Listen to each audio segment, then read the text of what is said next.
Hello, and welcome to the Tuning In podcast. I'm Dana Evans, your inner voice and emotional support coach. In this podcast, we explore the deep wisdom that lives in our bodies, emotions, and inner voice. Together, we'll shed the layers that no longer serve us, creating space to tap into the flow of life and experience true ease. So, are you ready to join me? Let's dive in.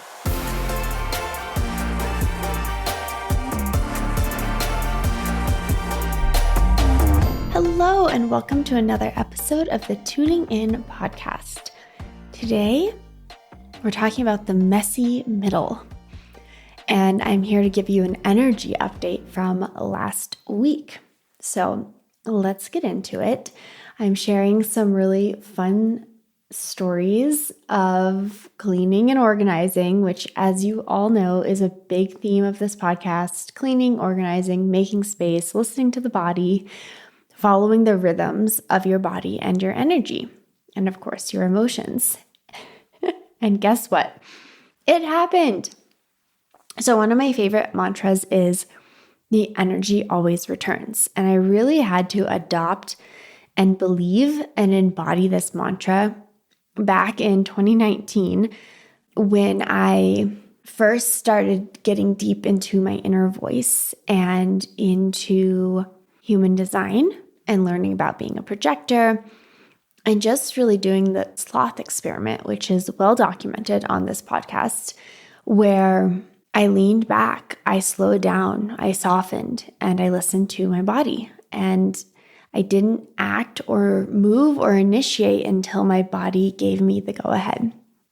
And that can be really scary for the mind. It can be difficult for a mind that is used to going, doing for approval, doing for worthiness, doing for love, doing for money, doing for whatever. That underlying belief that I have to do more, I have to be productive, I have to be useful in a very specific way of doing, getting things done, being busy. That is a very celebrated way of being. And we see a lot of it in the external world, in our society. And a lot of us are raised to live that way, and that our value comes from how much we can do.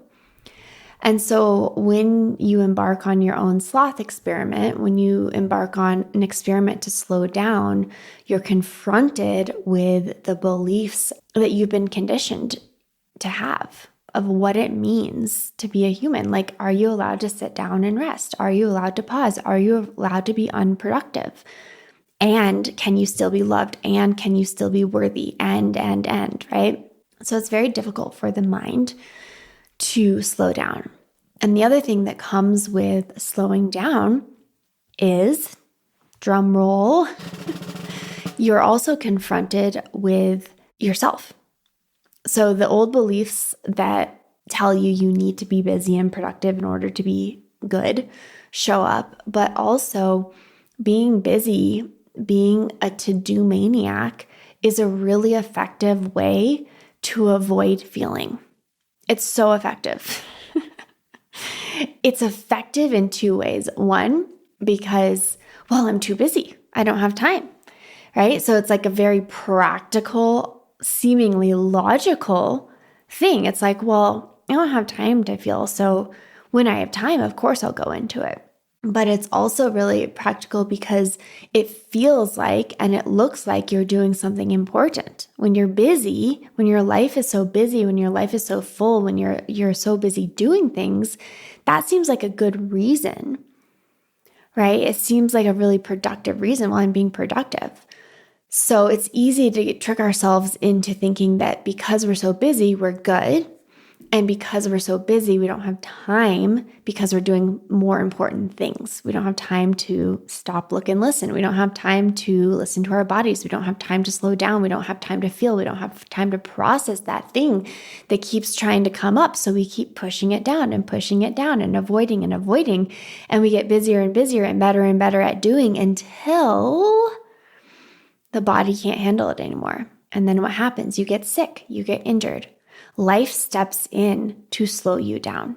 And if you're really good at pushing things down and pushing things away and not feeling, you'll be chronically getting sick, right? You'll keep catching a cold.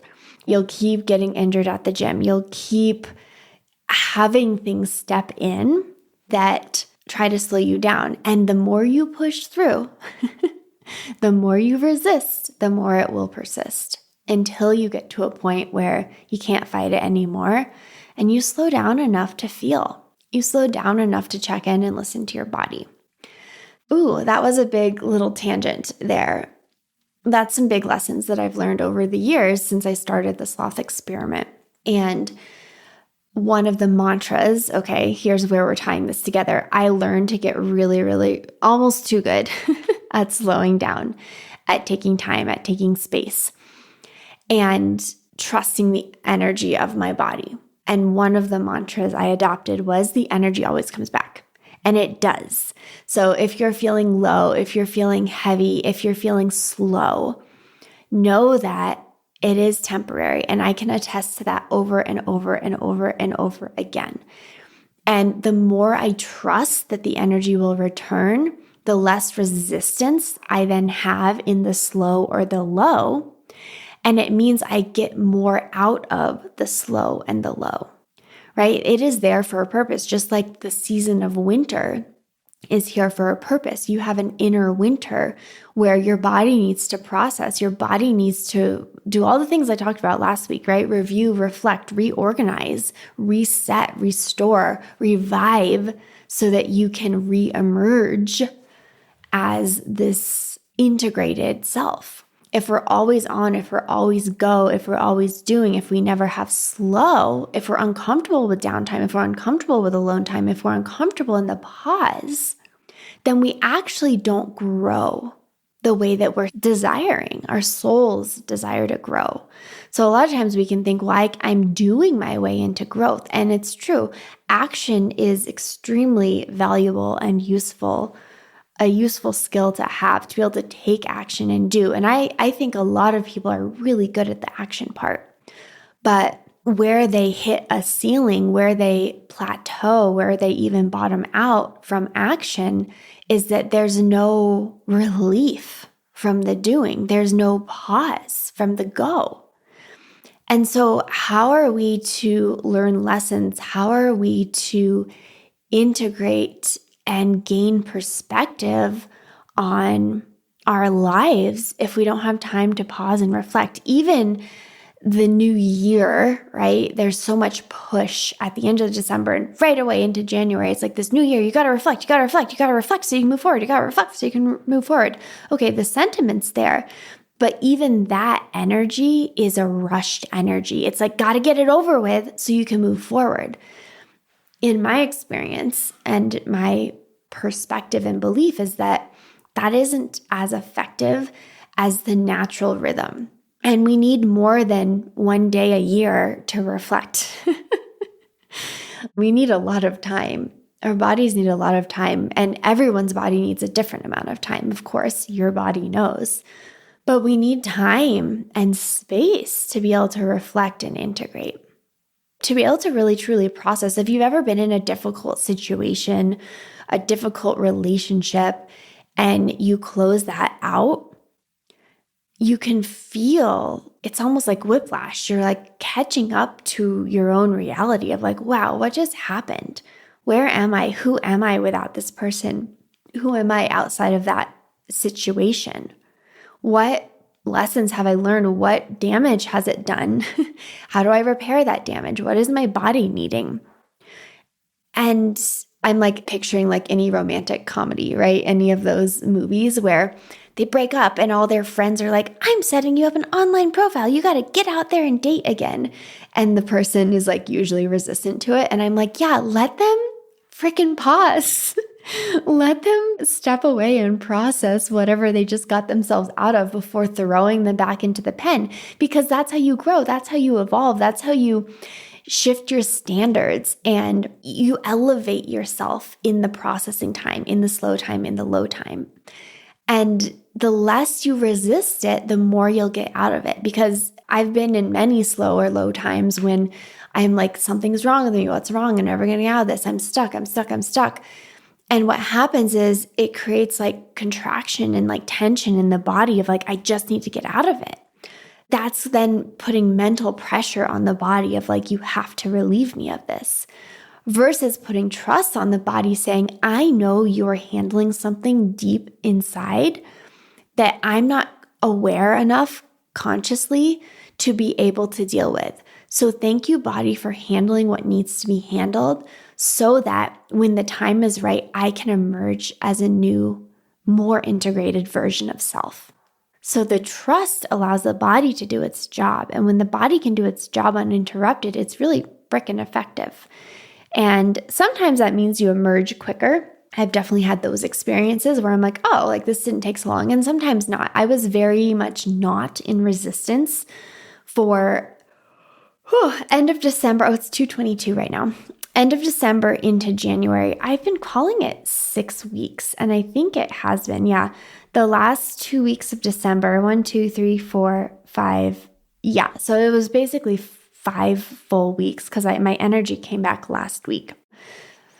And I was really deep in, as I shared in last week's episode, the Dana diet, I was deep in hermit mode. I was detoxing really from so much consumption, and it felt really good. And I had a really open schedule, still do, like a really spacious schedule, not doing a ton of physical activity or mental activity, and just really like letting the guidance of my body be and totally surrendering to that. And look, it's been 5 years of practice of this since 2019.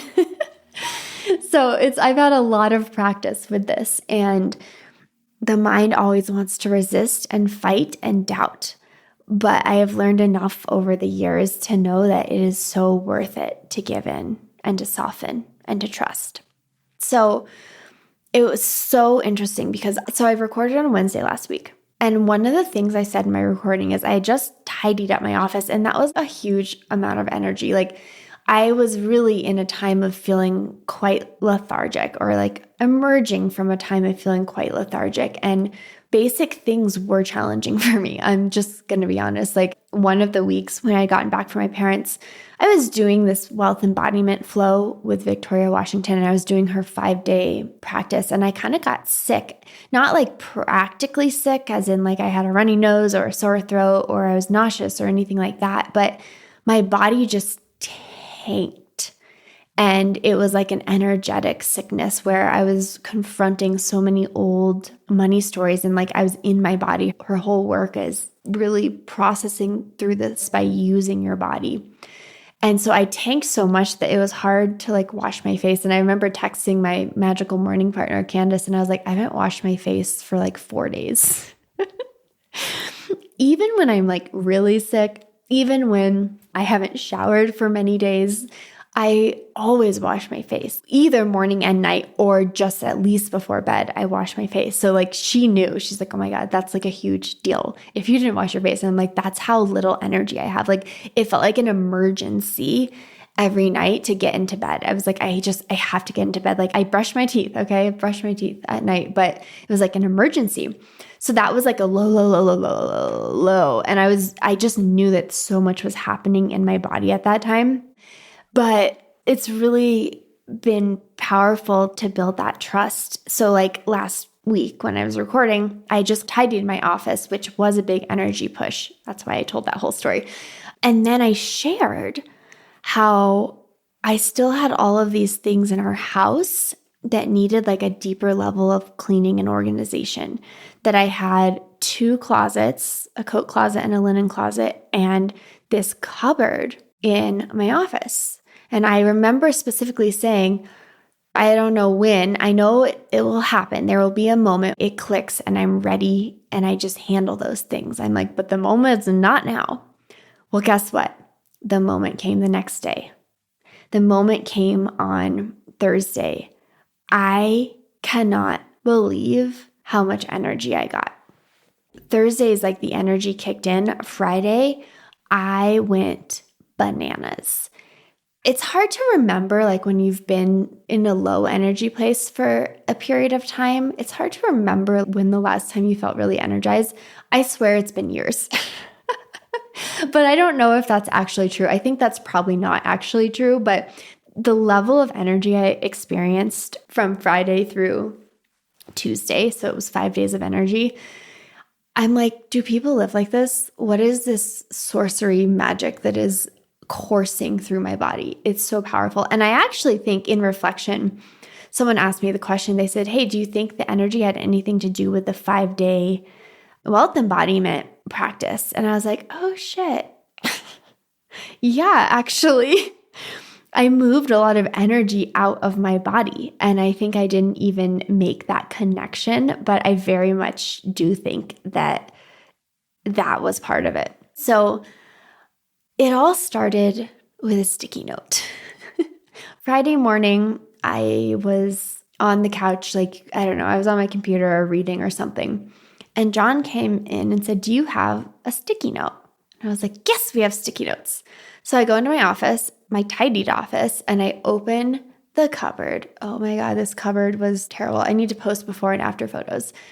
And I start digging to the boxes where I think the sticky notes are. And I pull the box down and there's no sticky notes. And then I go into the coat closet where I'm sure there's sticky notes. And I open it out and I pull the thing that I think should have the sticky notes. And I find like some crappy ones. I'm like, darn it. Meanwhile, I find some like really stupid old sticky notes that I don't want. And I'm like, okay. And through that, it was like, that was the moment.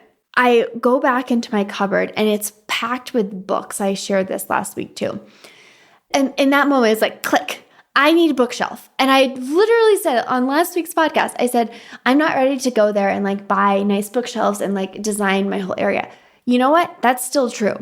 But I was ready to have a functional, simple book system. And I'm like, not only do I need a bookshelf, John needs a bookshelf because I need to get John's books sorted in his office so that we can clear out the linen closet in the hallway next to his office because that is full of his books. And if that's cleaned out, then I can use that as an actual linen closet, take all the stuff from my closet, like our sheets and towels and stuff that we don't use every day, and put those in the guest area, the hallway linen closet. And then that can function as a real linen closet.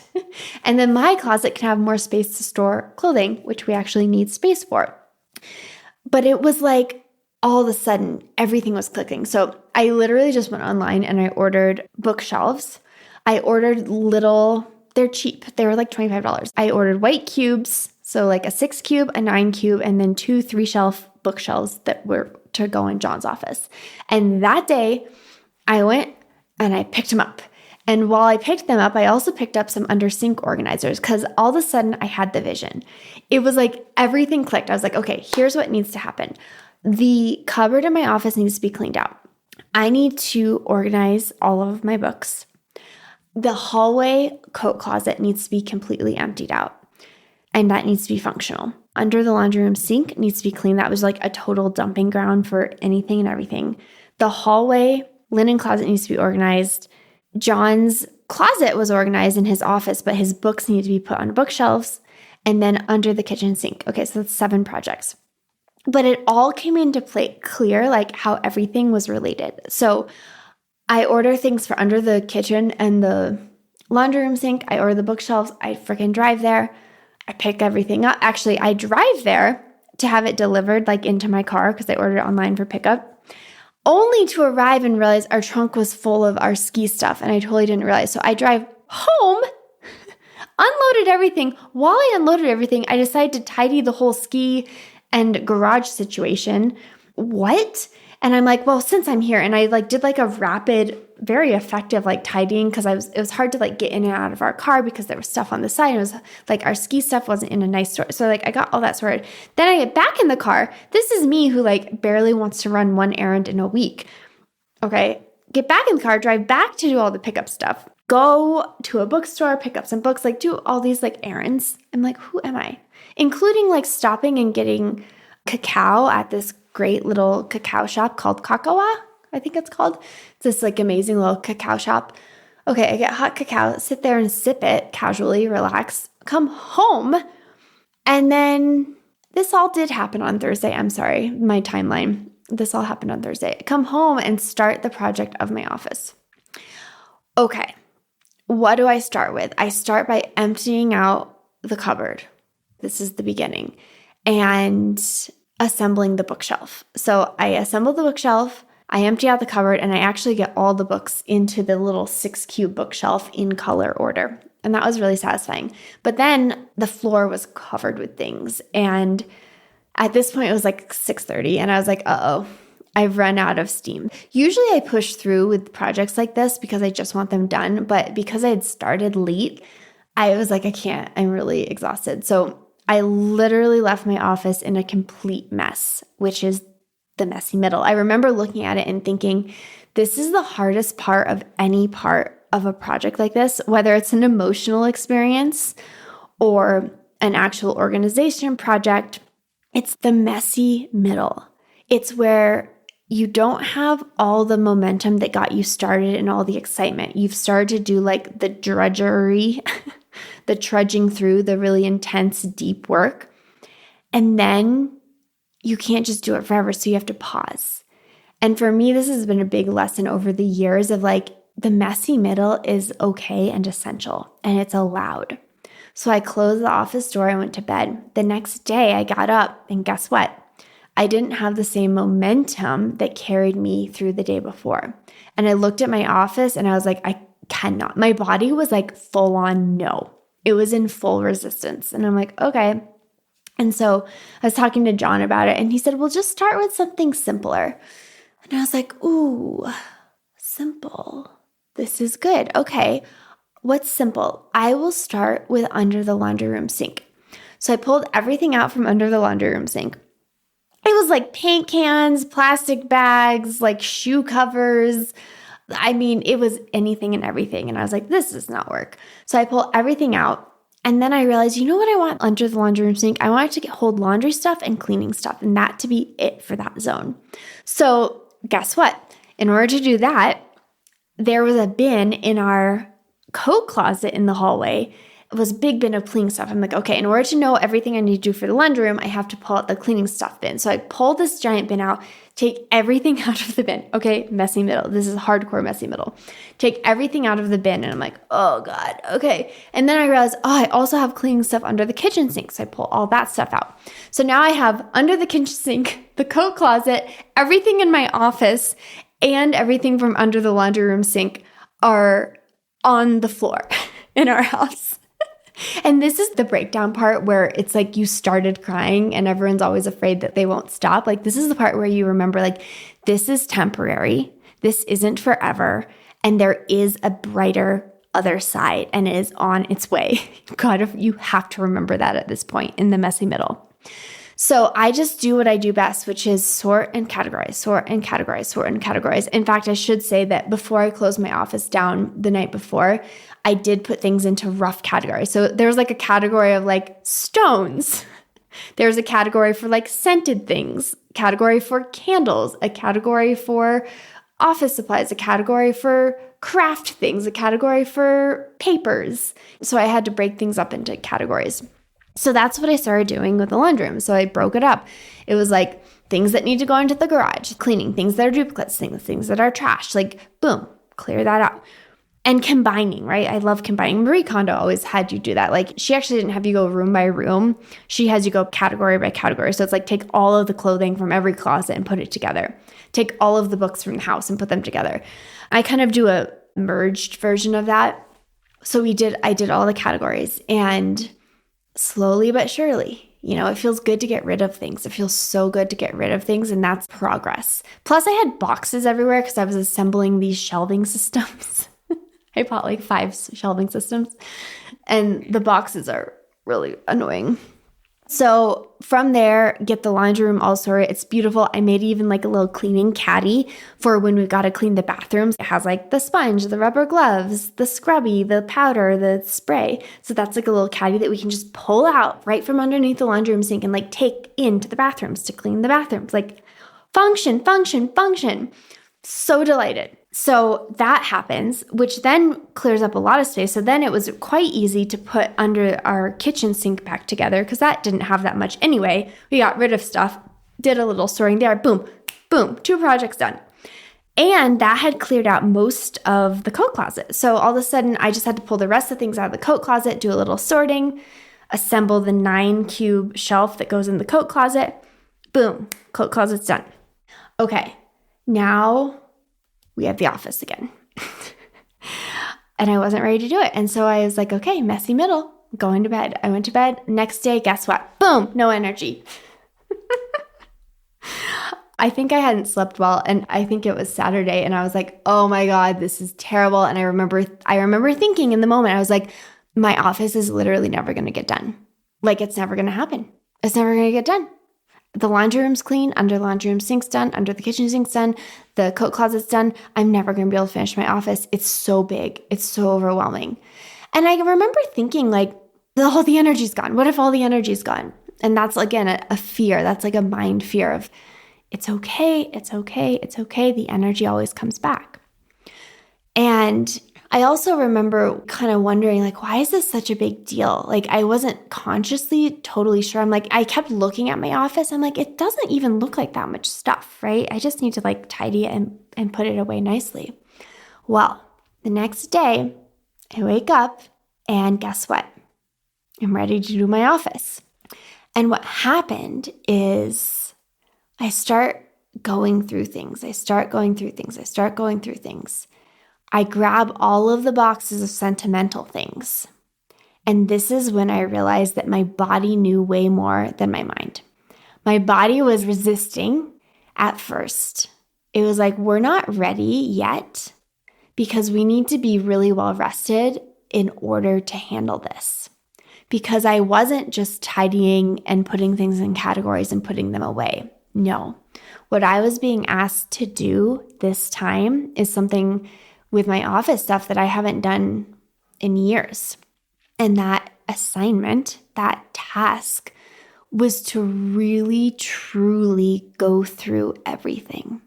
So I had like 3 or 4 sentimental boxes, not huge boxes, but like smaller boxes that, I would just like put sentimental things in, or I stuck all the rocks and candles in there.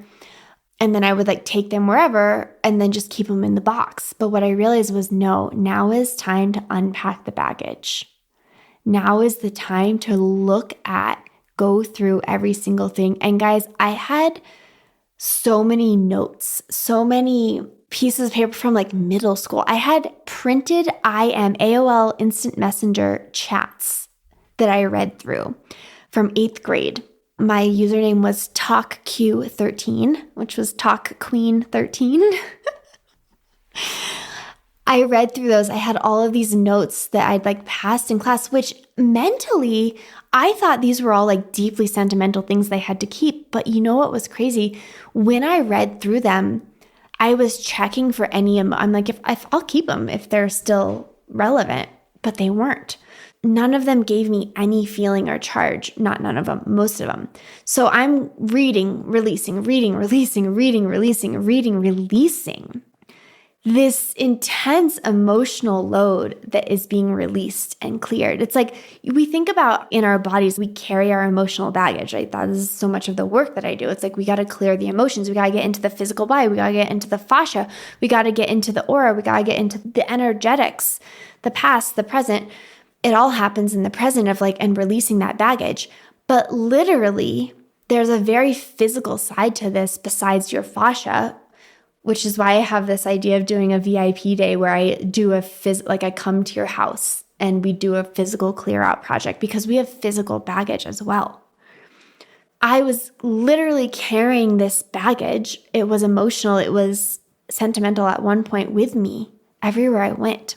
I got rid of about 80% of the stuff that were in the sentimental boxes, really clean releasing.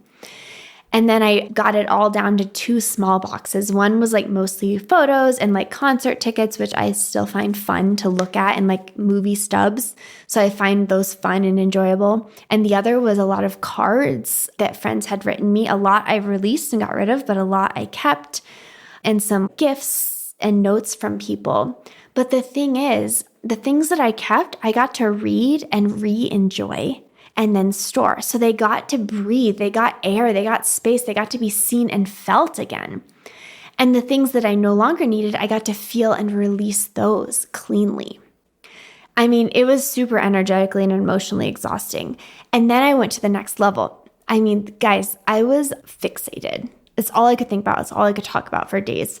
So then I went through, I collected all of the markers, pens, office supplies, and craft things from John's office, my office, and like the hallway closet.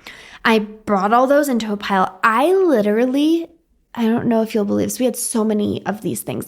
I went through every single pen, highlighter, marker, Sharpie, pencil. I tested it to see if it worked. And then I energetically tested it to see if it still works for me. And I got rid of 80% of them. I was like, I don't like this pen. I don't like it. I don't use it. I don't want it. And then there were tons of markers and highlighters and pens and pencils that just don't work. And I'm like, I am carrying around broken shit. We moved this stuff because it's a huge task to go through it. I mean, this is not a casual, for me, it's not like a casual Monday afternoon activity. Like this was huge. Go through all the pens, go through all the office supplies, go through all the sticky notes. Do you know how many sticky notes I found? John has all the sticky notes he could want now. And there were some sticky notes where I was like, nope, don't want these anymore. Release. Unbelievable. The whole vibe, the whole energy of this experience was really asking me, what do I want? What is working and what isn't? Releasing whatever isn't working for me now, and what no longer serves its original purpose. Those are the three categories. So it's like, does this work?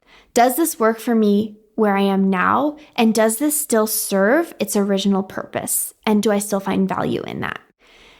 Those were the questions I was asking, not fully realizing it. I mean, I did it with my books. I did it with my crystals. I did it with my rocks. I did it with my seashells. I did it with my candles. I did it with my incense. I did it with my pens. I did it with my sticky notes. I did it with my journals. Oh my God, I have so many journals. I actually have to finish. The one thing I didn't do was go through my sentimental journals. So those are actually still in a bin because I was really done. By the time I was done, I'm like, okay, those will have their own time and space. But I did it with photos. I did it with everything.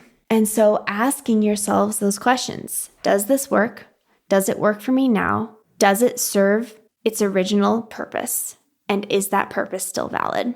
It's a really good way to release. And I was really amazed by, I mean, you can do this with your clothing, right? You can do this with your plants.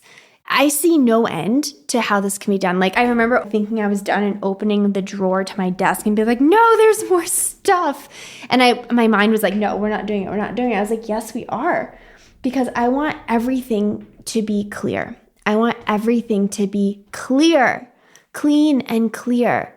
I want the intention to be clear. I want the purpose to be clear. I want the feeling of it to be clear. I want to look around and look in my cupboards and look in my drawers and cabinets and know that the things that are there are things that I want, because I spend so much time keeping things that aren't what I want. And I have a bit of a compulsion to do so. I caught myself the other day. I was sorting the bag of things that needed to go in the garage. I then took into the garage yesterday and sorted them. And there were some things that I didn't use, and the compulsion was to keep them. And I'm like, no, release, release, release, release, release. I don't need to keep things that I don't use, that I don't want, that I don't know what their purpose is, that used to be useful but no longer are, that used to mean something but no longer do. They served, they're done, it's complete, it's time to release. Because when we release, we make space for the new. When we make space, new things can come. John made fun of me because I said, now like our coat closet is empty, and I just put a few craft things there and like cords, iPod, iPhone, Apple headphone cord things in a bin, and like 2 other things. He said, now you're going to fill all the bins. I'm like, no, I'm not anymore. I'm so done filling things just to fill them. I want space, and I want the space to be available for divine filling, for appropriate filling, to be filled through overflow and delight, not just through stuff, right? Whether it's energetic, emotional, or physical. So I'm leaving space. And through that process, I actually ended up redoing my pantry. My pantry was in pretty good shape, but like it had collected things. It had collected dirt and dust and items. And I'm like, gotta do the pantry too. So I went and I did the pantry. I pulled out bags that were sitting there clogging up, like so many fucking bags. I'm a bag lady. Where did all these bags come from? I got rid of those. And it just was this whole ripple effect. And then the most beautiful thing was yesterday morning. So yesterday was Wednesday. Yesterday morning, I woke up. So my office was clean, under the sinks were clean and tidy and organized, obviously, all of that. But then what was left, all the Christmas stuff was in a corner. So like we took it down, but we piled it in a space. All of the boxes from the things I'd assembled were sitting there. And there was like boxes and papers and stuff on the floor. And I'm like, oh my God. So I get up early. And I'm fueled by some frustration. And from between 7:30 and 9:30 in the morning, I went ham. And I just collected all the stuff from the boxes. I loaded it into the trunk so I can take it to get rid of it. I took all of the Christmas stuff, pulled it all into the laundry room, sorted it, got rid of the things I didn't want. Because guess what? There were Christmas items that were given to us that I was like, I don't want this. This isn't mine. This isn't my baggage. It doesn't bring me joy. It's not exciting. I don't want it. Let it go. So I went through all of that. Then I took 2 bins and I emptied those out that had Christmas stuff. And then I organized and sorted them and labeled them and put the Christmas things in 2 bins, packed them away, put them away. Oh my God, what a relief. The last piece is our tree, which we need to take to not a dump. It's at the dump, but they take trees and plants and they put it through a wood chipper so it gets to be reused and become soil and compost. So I'm very delighted for that for our tree because I do a live tree. Like I took all the lights down, everything. And then I got to do the best part, which is the final touches. I got to vacuum the whole house. I got to spray my emotional clearing spray. Everything was tidy. And of course, mind wants to go to like, well, there's more to do. And there is. Once you see a certain level of the depth of cleaning and clearing, and this, don't be fooled, this happens to your emotions as well. Once you realize the gunk, the shit that you've been carrying around, the baggage that you keep packing up and lugging with you wherever you go, you kind of want to keep clearing, keep digging, keep releasing, keep polishing, keep refining, keep the space for beauty, for joy, for divine timing. You want those things. You want more of that. But it's a balance, right? For me, it's a balance of energy, but it's also a balance of trust of like, can I trust that when I go, I want to do my closet again, that I'll be ready to do that? Can I trust the body's timing versus the mind's like, we should do more, we should do more. That's mind. Body's like, okay, whew, exhale, let's pause. Yesterday afternoon, I crashed actually quite hard. As you can imagine, after 5 days of like really intense, focused energy, it was a lot. And I was gifted an open week. I had almost nothing on the calendar this week. And I was like, this is meant to happen. It was meant to happen this week because it was just, I could purely focus on this. And that rarely happens. And whether it's for an hour or a week, I mean, it doesn't matter. Your body knows when the right timing is. But so now I get to pause and like relax into trust. Like the next projects, I'll do them when it's time. My closet will happen when it's time. I have a really cool chest that was from my grandfather from World War II. It was like his suitcase. It's a wooden chest. And that's full of artwork and stuff from our old house. And I suspect when I go through that, much of what I really loved in our old house no longer fits with me now, but also with our house now and with the energy of Santa Fe. It's very different energy. I've noticed even like the scents. I used to use a lot of Palo Santo, and it just doesn't feel right in this house, in this environment. So I'm not using it. So I'm releasing it.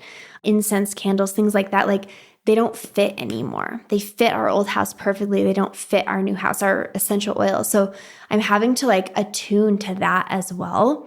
And I suspect that the same will be with the artwork. So knowing that as you shift, as you shed, as you enter different phases of life, whether it's an inner winter to an inner spring, or whether it's moving to a new house, or whether it's starting or closing down a phase of your business, whether you're in relationship with others or not, right? Like how that's all showing up in your life, that is going to dictate and impact what stuff, physical stuff, is right to have around. And one thing I know for sure is my environment is deeply impactful. I had been told by Vanessa Henry, I had a variable report done by her, and she said, you're a projector. She said, but you're an energy projector and you have a lot of energy and your body likes to move and be busy. She said, so if you're feeling super lethargic, it's a good indicator to look to your environment and to shake up your environment. And I thought that was really fascinating that I was given an invitation to change my environment. And it took me on this deep process of cleaning and clearing.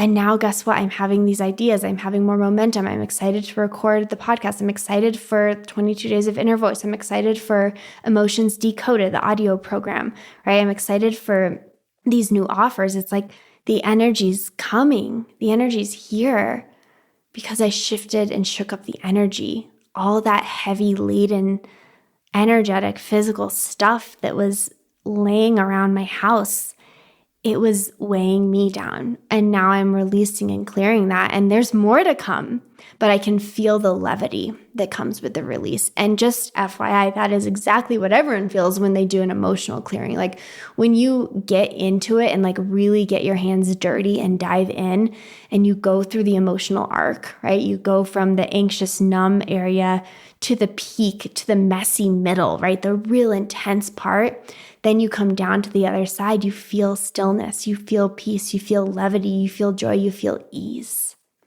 And I'm at that now just by doing this in my physical space. So thank you for listening. I really wanted to share. I wasn't sure quite how this story would unfold. I really wanted to share that. And all of that actually opened me up to one other piece that I want to end with, which is, again, a continuation of last week's episode. I decided to start a financial fast. And I thought, wow, last week I talked about releasing social media and certain things that I was consuming a lot of. And I never thought to apply it to my finances. But as I shared, I'm in two really beautiful and deep financial experiences right now. And one of them is Victoria Washington's House of We, which is wealth embodiment. And she talked about doing a financial fast. And I was like, ooh, this feels really good. So for 30 days, I just decided this Saturday, for 30 days, I have decided you get to choose whatever you want to do. It's like, what area are you feeling out of alignment with? In this case, it was in finances. It's kind of everything I talked about last week. I'm just applying it to finances now. I chose online purchases. So y'all, get this. For the next 30 days, I am not purchasing anything online. The only exception I gave myself is we might be visiting my brother. And I was like, well, we can buy our plane tickets. I knew that ahead of time. But beyond that, if I need to buy something, if I want to buy something, it has to be one of two things. One, I have to buy it in town. I live in New Mexico, so I have to be able to buy it physically. So if I want something like a book, go to the bookstore, which I did. I found the cutest local bookshop. Food, obviously, any of that thing, I have to buy it in person. That's my rule.